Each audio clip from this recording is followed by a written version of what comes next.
The kitchen was dark. The knife was cold. Adiz Okonkwo had survived Lagos traffic, a 14-hour flight, Seoul winters, and a loan that had her name written in someone else's handwriting. She had survived her mother's tears at the airport, her father's proud broken smile, her two younger sisters clinging to her dress like she was the last solid thing in a shifting world. She had survived all of it. The hunger, the homesickness, the 3 jobs she worked before this one, the professors who looked through her like she was decorative, the landlord who raised her rent the same week her scholarship was delayed. She had not survived this far to die in a billionaire mafia boss's kitchen because his wife was selling him to the highest bidder. So when the back door clicked open at 11:47 p.m. and Kang Si-won, the most feared man in South Korea, stepped into the shadow of his own kitchen, Ada did the only thing her body knew how to do. She grabbed his arm, pressed one finger to her lips, and whispered, "Don't move." Something cracked open inside him. Not fear. Not anger. Something far more dangerous. Welcome to Stories Behind the Billions, besties. I'm your host and we are just getting started. Drop your location in the comments right now. Where are you watching from? Like this video, share it with somebody who loves a story that hits different, and subscribe because what is about to happen in this kitchen will change everything. Let's go. The day Adiz Okonkwo left Nigeria, the sky was the color of a bruise. Her mother had pressed 200,000 naira into her hands at the airport, money the family did not have, scraped from the kind of places you don't ask about. Her father had held her face in both his palms and said nothing for a long time. Just looked at her like she was a prayer he was releasing into the air and hoping God was listening. Her sisters, Ngozi, 17, and little Chisholm, 11, had cried loudly and without shame, the way only children and honest people cry. Chisholm had pressed a folded piece of paper into Ada's coat pocket at the last moment, a drawing she had made the night before of the two of them holding hands under what was presumably the sun, though it looked more like an enthusiastic orange circle. Ada had not opened it until she was 30,000 feet in the air. She had not cried then either. She was 27 years old. She had a postgraduate acceptance letter from the University of Seoul, a scholarship that covered 60% of her fees, a loan that covered the rest and then some, and a family of 4 waiting back home for the money she would send every single month without fail. Crying was a luxury she had already returned to sender. Seoul was beautiful and indifferent the way all great cities are. It did not care that she was exhausted. It did not care that her Korean was functional at best and embarrassing at worst. It moved around her in waves of neon and purpose, and she stood in the middle of it like a woman deciding whether to swim or drown. She chose to swim. She always chose to swim. Her course mate Soren had been waiting outside the arrivals gate with a handwritten sign that said Ada Okonkwo, "Welcome to Chaos" in both English and Yoruba, phonetically misspelled in the most endearing way possible. Ada had laughed for the first time in 14 hours. Soren was small, loud, perpetually caffeinated, and the kind of Korean woman who had watched enough Nollywood that she greeted Ada's mother on video call in broken Igbo without a single moment of self-consciousness. Ada had loved her immediately. It was Soren who found her the job 3 months later when the scholarship payment was delayed, the landlord stopped accepting promises, and Ada's father was hospitalized for a week with something the doctors called stress-related but that Ada knew was called poverty with a medical name. "It's a private household," Soren had said, sliding a card across the library table. "Chef position. Live-in optional. The pay is..." She had paused, bitten her lip. "Very good. Like very very good, Ada." Ada had looked at the card. A phone number. An address in Songbukdong. No company name. "Whose house?" she had asked. Soren had smiled in a way that meant she was about to be selectively honest. "Someone important. But the kitchen is incredible, I promise." Ada had taken the card. She had needed the money more than she needed the details. The house was not a house. It was a statement. Perched at the top of a private road in Songbukdong, the compound sat behind black iron gates and 2 security personnel who checked Ada's ID with the kind of thoroughness usually reserved for international borders. The building itself was modern and severe, all dark stone and glass, the kind of architecture that was designed to make visitors feel small before they even reached the door. Ada straightened her spine and walked in like she owned the place. The head housekeeper, a thin, precise woman named Mrs. Huang, met her at the entrance and walked her through the rules with the energy of someone reciting terms and conditions they fully expected to be violated. No personal phone calls in the main living areas. Meals at the time specified. The child's meals prepared separately with no spice above mild. The master's breakfast at 6:30 sharp. No exceptions. "And madam?"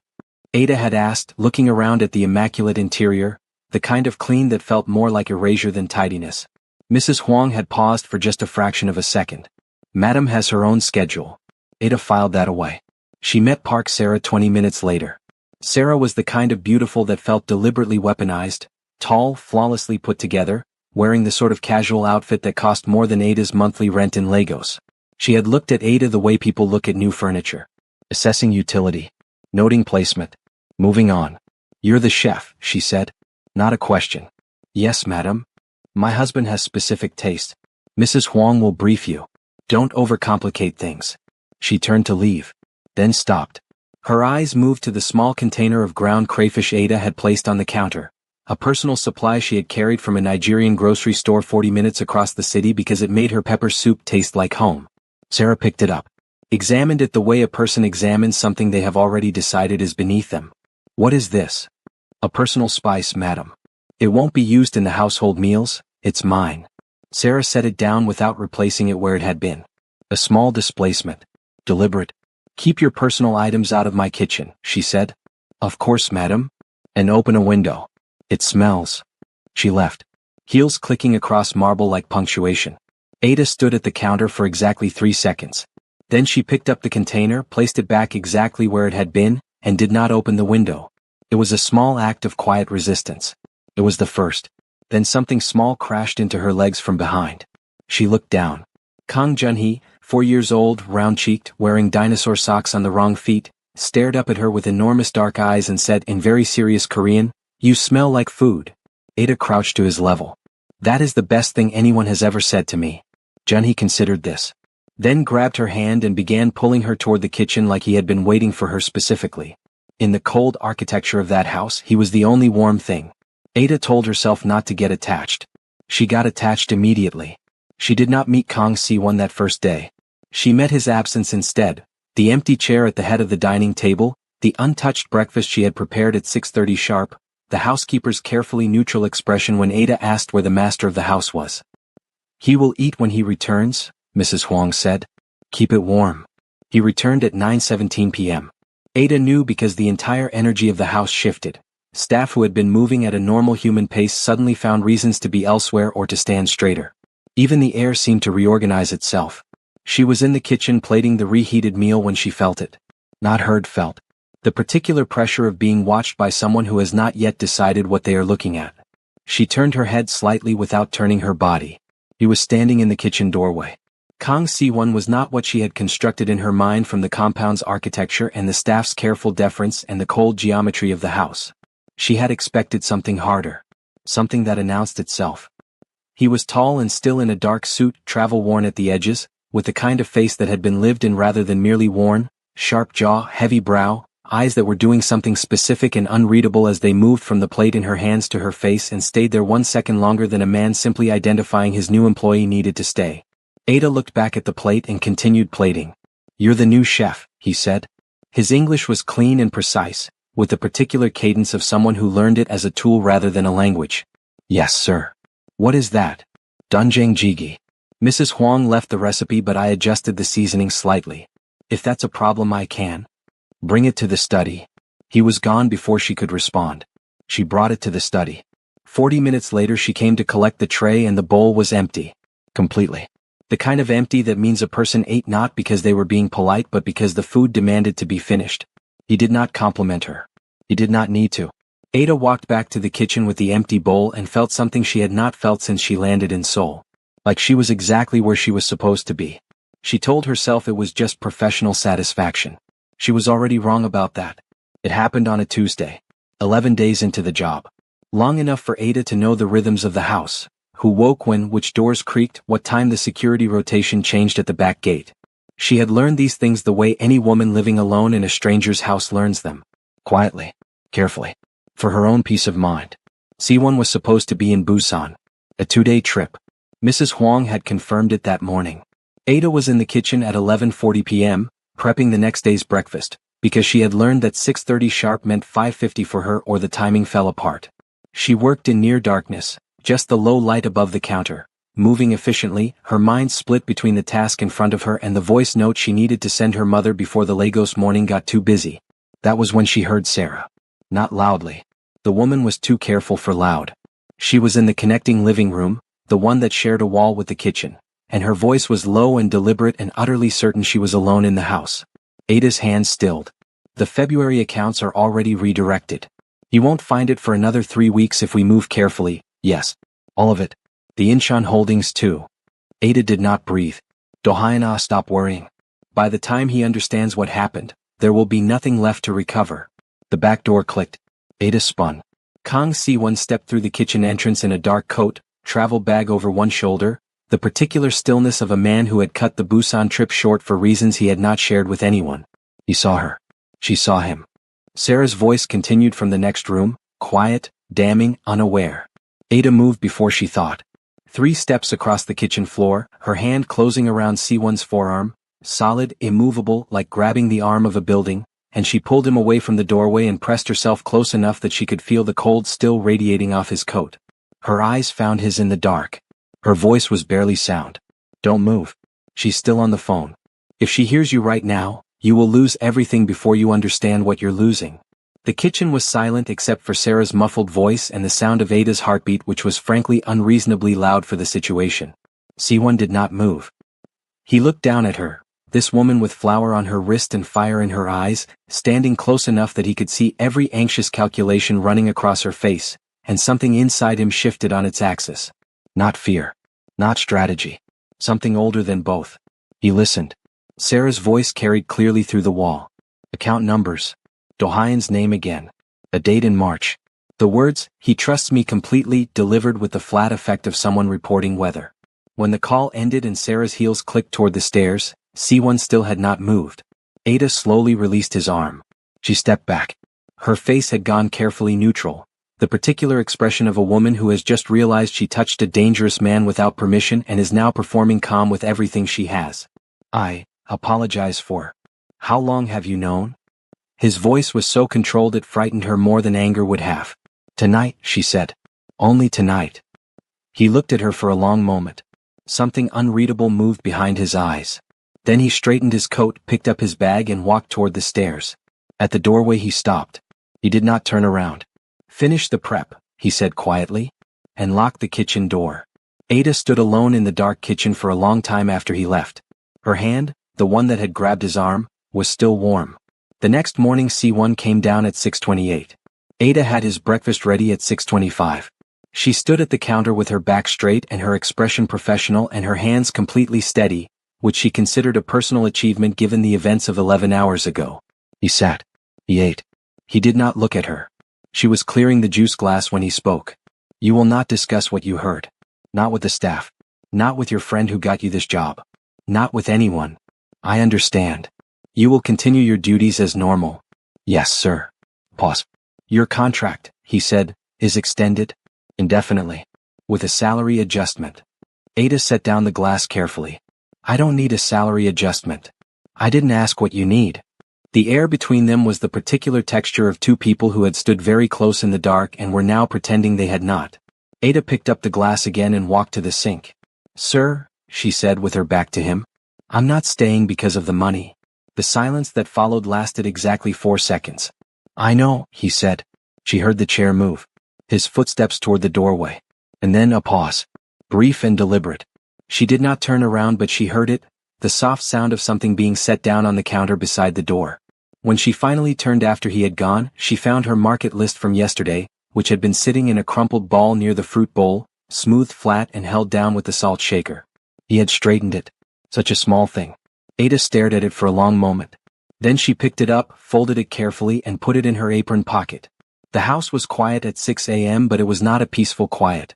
It was the kind of quiet that happens when something inevitable is finally arriving and every wall and floorboard and carefully arranged object in a room knows it before the people do. Ada heard it begin from the kitchen. Not the words, the walls were too thick for that. But the register of it. 2 voices. One measured and low, the kind of low that is more dangerous than loud. One higher, clipped, increasingly stripped of its usual armor. She kept her hands moving. Timer. Knife on the board. It was not her business. Junhee was still asleep upstairs. She told herself both of those things twice. Down the hall in the study the door was closed. Si-won stood at the window with his back to the room and his hands in his pockets. He had not sat down. He had not raised his voice. He had simply called Sarah in at 5:50 a.m. and placed his phone on the desk between them. The recording app open, the timestamp showing Tuesday night, the audio unmistakable. He let it play for 40 seconds. Then he stopped it. "I want to hear you say it wasn't you," he said, still facing the window. "I want to give you that opportunity." Sarah stood in the center of the room in a silk robe, her composure intact in the way that composure is intact when it has been constructed rather than earned. She looked at the phone. She looked at his back. She said nothing. "Dohayan," C1 said. The name like something he was setting down carefully before it cut him. "Of all the choices available to you." C1. "How long?" Not a question. A blade laid flat on a table. Sarah's chin lifted. 2 years. The window held his reflection. Face unreadable, jaw set, eyes doing something that he did not allow the rest of his body to participate in. "The Incheon accounts," he said, "are already moved." "Yes." "The February transfers." "Yes." "The Busan contact." Pause. "Yes." He turned around. Ada, from the kitchen through the walls, heard nothing for a long moment. That particular silence was somehow louder than everything before it.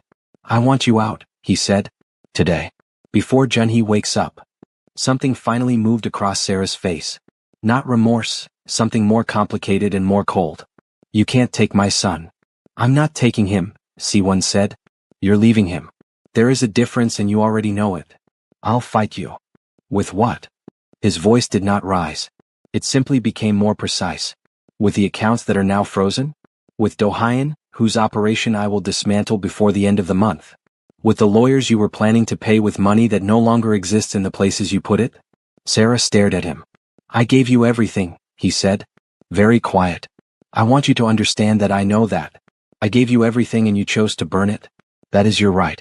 But you do not get to burn Junhee on your way out. I love my son." "Then act like it," he said. "For the next 20 minutes. Walk out of this house like a woman who loves her son. Don't make him watch something he will spend 20 years trying to forget. Give him that much." The silence that followed was long and total. Sarah looked at him, this man she had calculated and underestimated and ultimately failed to destroy, and for one unguarded second something genuine moved across her face. Something that might have been grief or might have been the recognition of a road not taken, or might have simply been the shock of losing. Then it was gone. She straightened her robe. "Have Mrs. Huang send my things," she said. And she walked out of the study. Ada heard the heels in the hallway. She heard them pause. She looked up from the counter and through the kitchen doorway saw Sarah standing at the foot of the stairs. Perfect posture, immaculate even now, one hand resting briefly on the newel post as though steadying herself. Then the hand lifted. And Sarah walked to the front door and did not look up the stairs. Ada heard the small sound from the landing before she saw him. Kang Junhee. 4 years old. Dinosaur socks. Standing at the top of the stairs with his hair still pressed flat from sleep, holding the railing with both hands and looking down at his mother's back with the enormous serious eyes of a child who understands more than anyone has told him. "Yama," he said. Sarah stopped. Her hand was on the door. She did not turn around fully. Just her chin toward her shoulder. The profile of a woman making a choice she had already made. "Be a good boy," she said. The door opened. The door closed. The click of it was the smallest sound in the world. Junhee stood at the top of the stairs for a long moment. Then he came down, one step at a time, both feet on each step the way small children descend stairs, and walked through the hallway in his dinosaur socks and came into the kitchen and climbed onto his chair. Ada could not speak. She sat down beside him. He picked up a dried bean from the pile they had been counting the day before. He placed it on the table. "One," he said in English, very carefully, like he was holding something fragile in his voice and was determined not to drop it. Ada's eyes burned. "That's right, baby," she managed.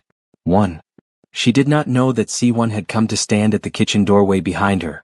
She did not know how long he stood there, watching his son count beans with the Nigerian chef who had flour on her sleeve and tears she was refusing to shed, or what that image did to the carefully managed architecture of everything inside him. She did not know that he stood there until Junhee reached 10 and looked up at Ada with something fragile and proud on his small face. She did not know that by the time she turned around, C1 was already gone. But she felt it, the way you feel when someone has been standing close and has left, and the air holds the shape of them for just a moment before it closes. Ada looked at the empty doorway. She looked at Junhee. She took a quiet breath and picked up a bean. "Again," she said softly. "From 1. 3 weeks later." Lee Do-hyun arrived on a Thursday evening in a gray suit that probably cost more than a mid-range vehicle, with a smile that belonged on someone who had never once had to raise his voice to get what he wanted.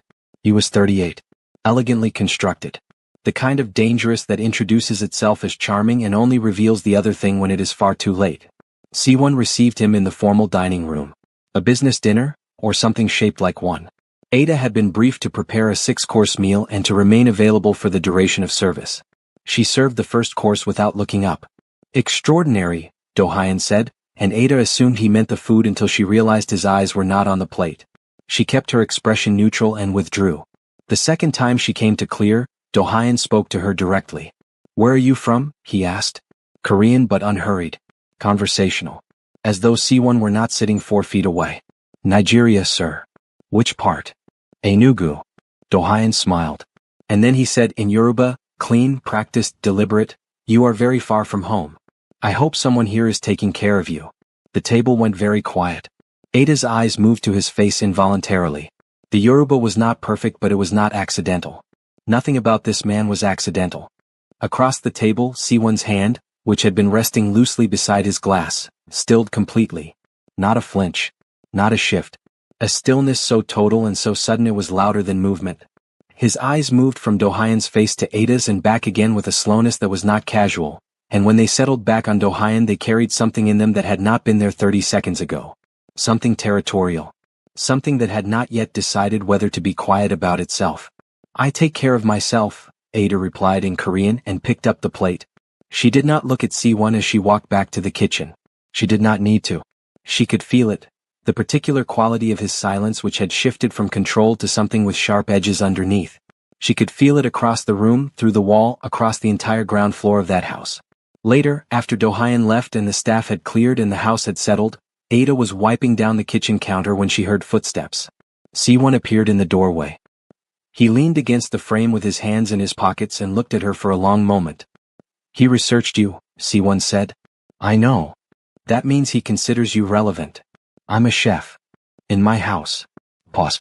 Which makes you relevant whether you want to be or not." Ada set down the cloth. "Are you warning me or threatening me?" Something flickered in his eyes. Not quite amusement. Not quite not. "I'm informing you," he said. "There is a difference." He pushed off the door frame and left. Ada stood in the kitchen for a long moment, her heart doing something complicated and entirely unprofessional in her chest. Besties, if this story already has your heart working overtime, drop a like right now. And tell me in the comments, what did he do that got you? Was it the kitchen? Was it the way he watched her? Was it the Yoruba? We are watching from everywhere tonight. Drop your location below. Let's keep going. That same night. 2:04 a.m. Ada sat on the kitchen counter with her knees pulled up and her phone pressed to her ear, listening to it ring twice before her mother picked up with the specific alertness of a woman who has never fully slept since her firstborn left the country. "Ada, you're calling late." "I know, Mama. I just wanted to hear your voice." Pause. Then softer, "Are you eating?" "I am a chef, Mama." "That is not what I asked." Ada smiled in the dark. "Yes, I'm eating." Her mother told her about Chisholm's school play. She was playing a tree apparently with enormous commitment and a costume that had required 3 yards of green fabric and a disagreement with the art teacher. And Ngozi's new part-time job and her father's blood pressure check which had come back better than last month. Small things. The sacred ordinary mathematics of a family staying alive. Ada listened with her whole body. "The loan payment this month," her mother began. "Already sent." "Ada? It's already sent, Mama. Don't worry." Another pause. The kind that carried weight. "You are too far," her mother said quietly. "You are too far and you carry too much." "It's not too much." "Adiz." "It's not too much," she repeated. Firm. Final. "I'm okay.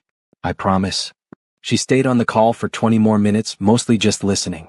Her mother humming briefly while doing something in the kitchen on that end. Her father's voice calling out a question from another room. The ordinary sound of home. When she hung up, the kitchen felt enormous. She sat in the silence for a while, not moving, her phone dark in her hands, her face doing things she would not have allowed it to do in front of another person. She did not know that Kang Si-won had come downstairs for water at 2 a.m. and had stood in the hallway outside the kitchen doorway for 11 minutes. She did not know that he had heard everything. Chisholm's tree costume, the loan payment, her mother's worry, the particular sound of her voice when she said "it's not too much" in a tone that meant it was everything. She did not know the expression on his face as he stood there, or how long he remained after she hung up, looking at her through the doorway as she sat alone in the dark kitchen, composed and exhausted and entirely heartbreakingly human. He went back upstairs without the water. He did not sleep. 4 days later. Ada was taking the back route from the market, a habit she had built because it saved 12 minutes and she valued 12 minutes the way other people valued vacations, when the man stepped out of the side street. He was not subtle about it. He said something in Korean that Ada's language skills were unfortunately good enough to understand. Something about a message. Something about people who keep their eyes open needing to learn to keep their mouths shut. Ada shifted her grocery bag to her left hand. I don't know what you're talking about, she said in Korean. Steady. He stepped closer. She broke his nose with the heel of her right palm, dropped her elbow into his sternum as he doubled forward, and stepped cleanly around him while he processed the situation from the ground. She picked up her grocery bag from where it had fallen, checked that the eggs were unbroken, 2 had cracked, which genuinely annoyed her more than the man did, and walked away at a normal pace. She made it half a block before she stopped. She stood at the edge of the pavement with her grocery bag in both hands and breathed. 1 breath. 2. The kind of deliberate breathing that is not about calm but about reclaiming the body's rhythm after it has done something on pure instinct. Her hands were not shaking. She checked them specifically to make sure. They were not shaking. Good, she told herself. Good. The eggs. Focus on the eggs. She looked in the bag. 2 cracked. 4 intact. She could work with 4. She walked the rest of the way home at a normal pace, reorganized her face into something unremarkable before she reached the gate and told no one.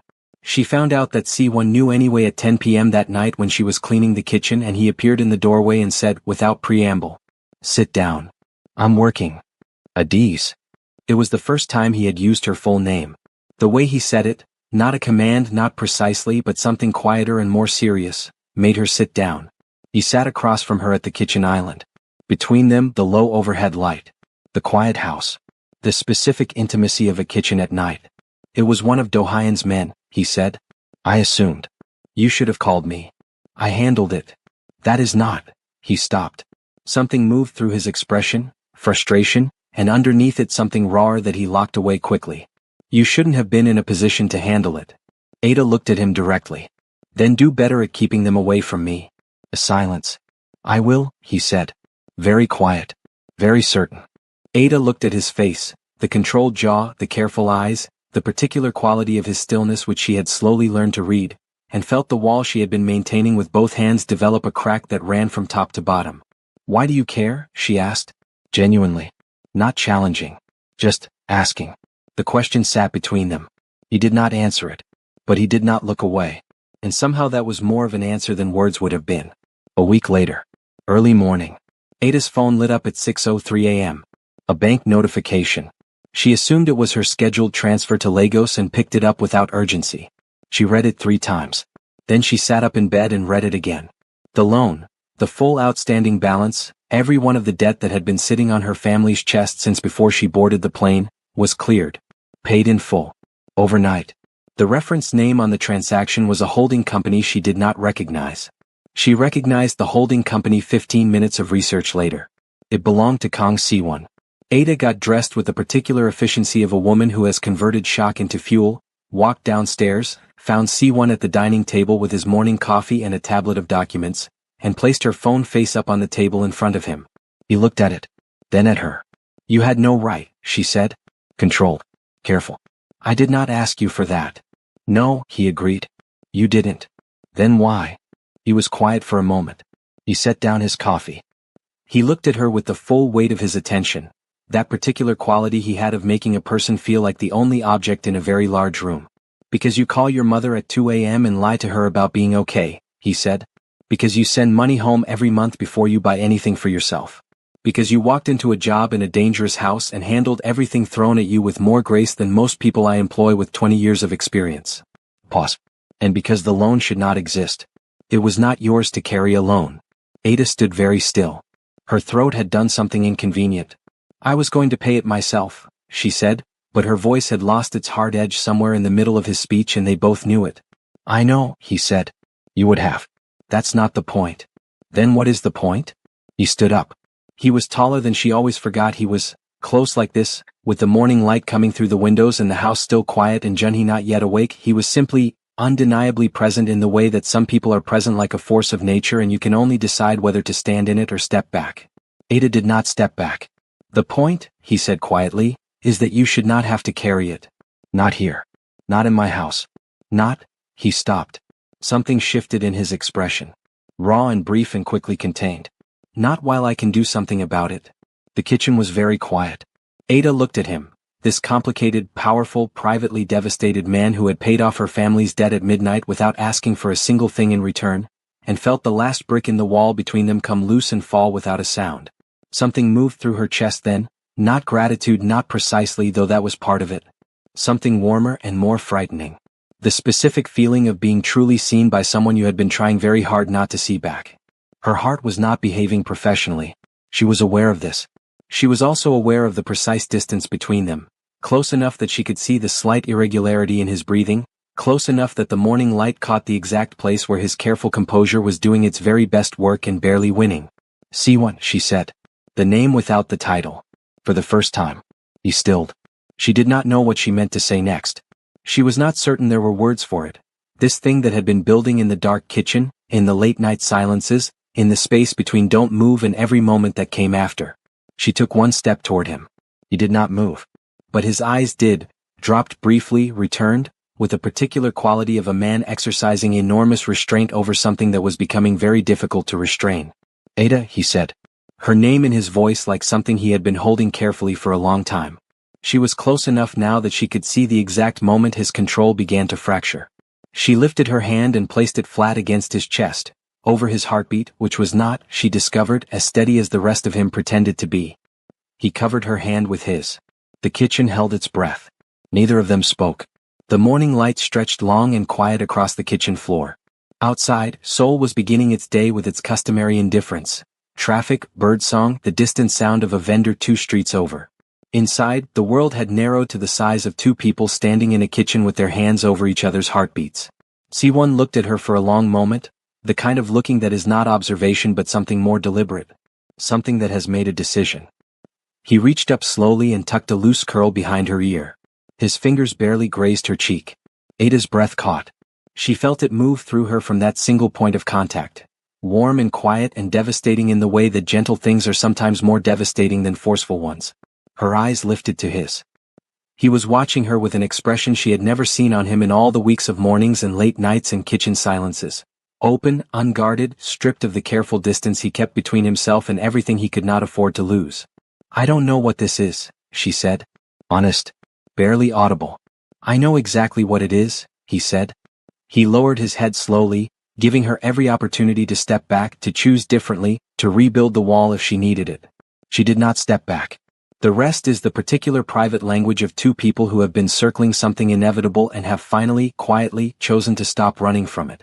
The kitchen light held them. The world continued entirely without them. Fade to black. The following morning. Ada woke to sunlight and the sound of Junhee singing something tuneless in the hallway. She lay still for a moment in the particular warmth of a morning that feels different from all the mornings before it. Lighter somehow, rearranged like the world has quietly shifted 2 degrees while you were sleeping and the new angle catches the light differently. She made herself presentable and went downstairs. The kitchen was empty. She began breakfast. Normal. Steady. The same hands, the same counter, the same 6:30 schedule, except that nothing was the same and they both knew it and somehow that knowledge sat warmly instead of dangerously. C1 came down at 6:28. Their eyes met across the kitchen. He said nothing. She said nothing. But the corner of his mouth moved in a way that she filed away carefully and completely. Junhee ran in and demanded pancakes shaped like dinosaurs and the moment dissolved into the beautiful ordinary business of a morning. By 8 o'clock C1 was in his study. Ada was prepping lunch. Junhee was with his tutor. The house moved through its rhythms like any other day. At 8:17 C1's phone rang. At 8:19, every security guard on the property received a simultaneous alert. At 8:21 Mrs. Huang came to the kitchen doorway with a face Ada had never seen on her before, stripped of its careful professionalism, replaced with something unguarded and afraid. Miss Ada, she said. When did you go outside this morning? Ada turned. I haven't. I've been in here since 6. Why? Mrs. Huang opened her mouth. C1 appeared behind her in the doorway. He had his phone in his hand. His face was a mask, but it was the kind of mask that goes on over something catastrophic, and Ada had learned to read the difference. He looked at her for one long moment. Then he turned the phone around. The screen showed a photograph. Soren. Sitting in a chair Ada did not recognize, in a room Ada did not recognize, with her wrists bound and her eyes terrified and a single white card in her lap that read, in clean printed Korean, "You have 24 hours to make a choice, Kang Si-won. The Nigerian girl. Or everything else." Ada stared at the photograph. Her mind moved through it in slow terrible clarity. Soren, who had held the arrival sign in the wrong language. Soren, who had found her the job. Soren, who had called her last night just to ask if she had eaten and laughed for 10 minutes about something ridiculous and said, "I love you, Uni," before hanging up the way she always did, careless and warm and completely unaware. Ada's hand was shaking. She pressed it flat on the counter. She looked up at C1. His jaw was a blade. His eyes were something she had never seen in them before, not cold, not controlled. Fury. Absolute. Personal. The kind that does not announce itself. Besties. Take a breath. Drop "I felt that" in the comments right now if you cannot believe what just happened to Soren. Share this story with someone who needs something this powerful tonight. And stay with us, because Dohyun is not finished. What comes next changes everything. Scroll down, C1 said. Very quiet. Ada looked at him. His expression told her before the image did. She took the phone with a hand that was steady through sheer will and scrolled. The second photograph loaded slowly. It was not Seoul. It was a street she recognized. The particular slant of afternoon light, the compound wall, the flame tree at the corner that had been there since she was 7 years old. Her family street. Lagos. Her father was visible at the gate. Her mother beside him. Chisholm's green school bag on her back. They did not know they were being photographed. They did not know what they were standing inside of. Below the image the text read, "I know where everyone she loves lives, C1. Seoul is just where I started." The phone screen blurred. Ada realized distantly that her eyes had filled, not with fear, not exactly, but with something that sits just below fear and is in some ways worse. The cold, clear understanding that the people you love most in the world are standing in a danger they cannot see, in a city you cannot reach in time, because of a life you chose and a man you let past your walls and a war that was never supposed to have your name in it. She looked up at C1. He was already watching her. And underneath the fury in his eyes, something else. Something that looked, unmistakably, like a man who has just understood exactly how much he has to lose. C1, Ada said. Her voice barely held.